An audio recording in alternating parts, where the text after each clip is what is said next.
شروع ہو چکا ہے، اور یہ وہ مبارک مہینہ ہے جس میں ہم سب کے آقا نامدار سید الاولین والآخرین سردار دو عالم محمد مصطفیٰ صلی اللہ علیہ وسلم اس دنیا میں تشریف لائے۔ آپ کی ولادت باسعادت اسی مہینے میں ہوئی، اور اگر اسلام میں کسی شخصیت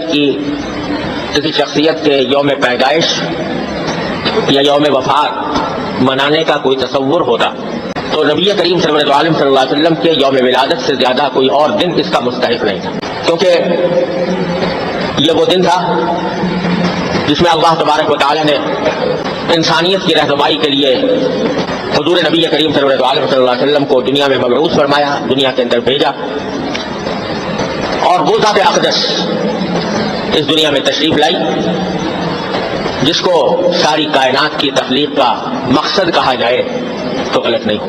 یعنی واقعتاً حضور نبی کریم صلی اللہ علیہ وسلم کی ذات والا صفات اس کائنات کی تخلیق کا مقصد تھی۔ اگر آپ دنیا میں تشریف لانے والے نہ ہوتے تو اللہ یہ کائنات ہی پیدا نہ کرتا، نہ یہ زمین ہوتی، نہ یہ آسمان ہوتا، نہ یہ ہوائیں ہوتی، نہ یہ بادل ہوتے، نہ سمندر ہوتے، نہ یہ دریا ہوتے۔ اور اقبال مرحوم نے اس بات کو بڑی بلاغت کے ساتھ کہا ہے کہ ہونا یہ نام تو کلیوں کا تبسم بھی نہ ہو۔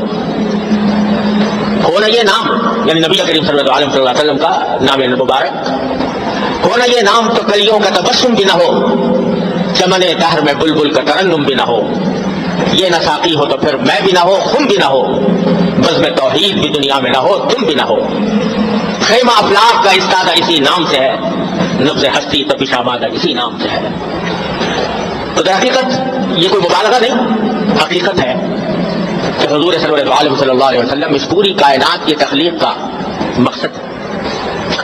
لہذا جس دن اللہ تبارک و تعالیٰ نے آپ کو اس دنیا میں مبعوث فرمایا، وہ دن یقیناً اس کائنات کا سب سے زیادہ مقدس، سب سے زیادہ سعادت والا دن تھا، سب سے زیادہ مبارک دن تھا جس میں سرکار دو عالم صلی اللہ علیہ وسلم دنیا میں تشریف لائے۔ تو اگر اسلام میں کسی کے یوم پیدائش منانے کا کوئی تصور ہوتا تو اس دن سے زیادہ کوئی اس بات کا حقدار نہیں تھا کہ اس دن کو ایک عید کا دن بنایا جائے، اس کو ایک جشن کا دن بنایا جائے۔ لیکن جو دین لے کر سرکار دو عالم صلی اللہ علیہ وسلم تشریف لائے اور جس دین کی آپ نے ہمیں تعلیم و تبلیغ فرمائی، وہ دنیا سے نرالا دین ہے، وہ سارے مذہبوں سے نرالا مذہب ہے۔ اس میں اللہ تبارک و تعالیٰ نے حضور اقدس صلی اللہ علیہ وسلم کے حوالے سے اور آپ کے ذریعے ہمیں جو تعلیمات عطا فرمائی ہیں وہ یہ ہے کہ رسمی طور پر دن بنانے سے کچھ نہیں ہوتا۔ کسی کا یوم پیدائش بنا لو، کسی کا یوم وفات بنا لو، اس کے اوپر جشن کر لو، اس کی یاد میں چراغاں کر لو، اس سے کچھ نہیں ہوتا۔ اصل بات یہ ہے کہ جو پیغام وہ لے کر تشریف لائے تھے، جو تعلیم انہوں نے دی تھی اور جو ہدایات انہوں نے عطا فرمائی تھی، ان پر کتنا عمل کر رہے۔ ہمارا سارا دین ہمیں یہ سکھاتا ہے کہ رسمی طور پر دن بنانے سے کچھ نہیں ہوتا، رسمی طور پر کوئی کارروائی کر دینے کی کوئی حقیقت نہیں۔ اصل بات یہ ہے کہ اس روح کو دیکھو، اس پیغام کو دیکھو جو سرکار دو عالم صلی اللہ علیہ وسلم لے کر تشریف لائے۔ صحابہ کرام نے یہ حقیقت اس طرح اچھی طرح سمجھ لی تھی کہ کچھ ہو جائے لیکن سرکار دو عالم صلی اللہ علیہ وسلم کی سنت کی اتباع کو نہیں چھوڑیں گے۔ آپ کو دنیا میں بھیجا گیا تھا اسلام کے لیے، چنانچہ ان کا ہر روز کوئی دن خالی نہیں تھا جس میں رسول کریم صلی اللہ علیہ وسلم کی سیرت اور سنت کا بیان نہ ہو اور اس پر عمل کرنے کی کوشش نہ ہو۔ ان کا ہر لمحہ وہ اتباع سنت میں گزر رہا تھا، لہذا ان کو کوئی رسمی کارروائیاں کرنے کی ضرورت نہیں تھی کہ وہ رسمی کارروائی کر کے کوئی دن منائے اور اس میں جلسے کریں اور اس میں خوشیاں منا کے چراغاں کریں۔ ان کے دل میں چراغاں ہو رہا تھا، ان کے دل میں تقویٰ کے چراغ روشن تھے، ان کے دل میں اتباع سنت کے چراغ روشن تھے، لہٰذا ان کو رسمی کارروائیوں کی کوئی ضرورت نہیں۔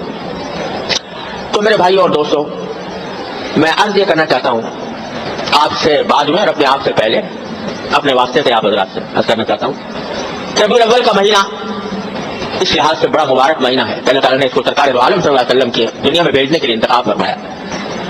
اور جب ربیع الاول کا مہینہ آتا ہے تو ہمارے ملک میں خاص طور پر جگہ جگہ گلی گلی محلے محلے محفلیں منعقد ہوتی ہیں.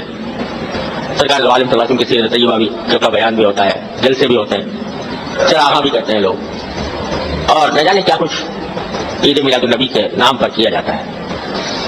لیکن سوچنے ہم سب کے سوچنے کی بات یہ ہے کہ ہم کب سے یہ کام کرتے چلے آ رہے ہیں. سوچنے کی بات یہ ہے کہ آیا ان رسمی کارروائیوں کے بعد کیا ہماری زندگی میں کوئی تبدیلی آتی ہے؟ اتنے جلسے ہو گئے, اتنی تقریریں ہو گئی, اتنی محفلیں منعقد ہو گئی, اتنی نعتیں پڑھی گئی, اتنے درود و سلام ہوئے. الحمدللہ حضور اقدس صلی اللہ علیہ وسلم پر ایک مرتبہ درود شریف کو بھیج دے تو اللہ تعالیٰ اس کے اوپر 10 رحمتیں نازل فرماتے ہیں. اللہ تبارک و تعالیٰ ہم سب کو توفیق عطا فرمائے. لیکن سوال یہ ہے کہ یہ سب کچھ ہونے کے بعد کیا ہماری زندگی میں کوئی تبدیلی آتی ہے؟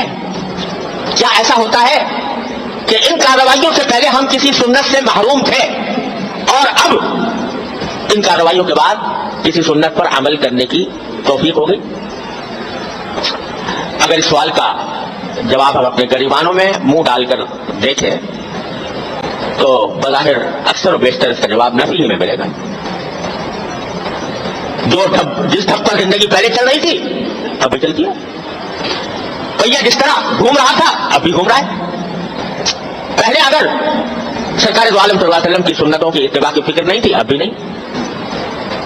تو بتائیے کہ آیا اس بات سے سرکار دو عالم صلی اللہ علیہ وسلم خوش ہوں گے کہ میری امت کے لوگوں نے میری تعریفیں تو بہت کر لی, لیکن کیا میں جس کام کے لیے آیا تھا اور جو پیغام میں لے کر آیا تھا, جو سنتیں میں نے وضع کی تھی, ان کے اوپر عمل میں کیا صورت حال ہے؟ اس پر عمل کی طرف دھیان نہیں تو کیا اس سے خوشی ہوگی سرکار دو عالم صلی اللہ علیہ وسلم؟ اگر واقعی سرکار دو عالم صلی اللہ علیہ وسلم کے ساتھ محبت کا دعویٰ ہے, اگر واقعتاً سرکار دو عالم صلی اللہ علیہ وسلم کی امتی ہو, تو کم از کم اس مہینے میں اتنا جائزہ لے لو کہ سرکار دو عالم صلی اللہ علیہ وسلم کی کون سی سنت پر ہم عمل کرتے ہیں اور کون سے پہ عمل نہیں کرتے. جس پر نہیں کرتے اس کے اوپر اب کرنے کی کوشش کرتے.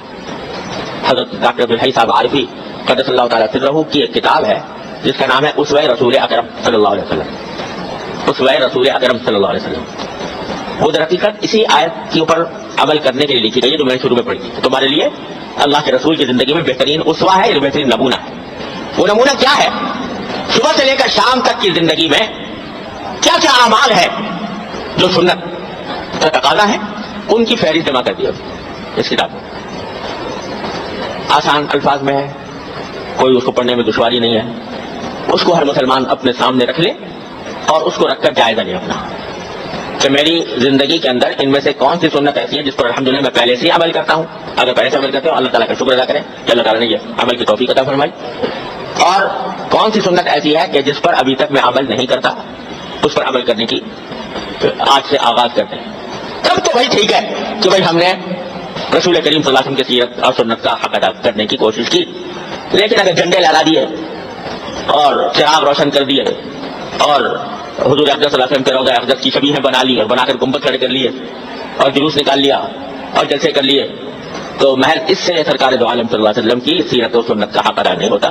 اللہ تبارک و تعالیٰ اپنے فضل و کرم سے اپنے رحمت سے ہمیں سرکار دو عالم صلی اللہ علیہ وسلم کی تعلیمات کو اس کی روح کے ساتھ سمجھنے کی توفیق عطا فرمائے اور اس پر عمل کی توفیق عطا فرمائے. وآخر دعوانا الحمدللہ رب العالمین. مذکورہ بیان میں مفتی محمد تقی عثمانی صاحب فرماتے ہیں کہ ربیع الاول کا مقصد یہ ہونا چاہیے کہ اس میں ہم نبی صلی اللہ علیہ وسلم کی تعلیمات کو زندہ کریں, ان کی سنتوں کو زندہ کریں, ان کی تعلیمات کو اپنائیں اور ان کی سنتوں پر عمل کریں, اپنی زندگی کو سنت کے مطابق گزاریں. اگر ہم ربیع الاول سے یہ فائدہ حاصل کر سکیں تو یہ ربیع الاول ہمارے لیے نہایت قیمتی بن سکتا ہے اور ہم ربیع الاول سے اس کا فائدہ حاصل کر سکتے ہیں. نبی صلی اللہ علیہ وسلم دنیا میں جس مقصد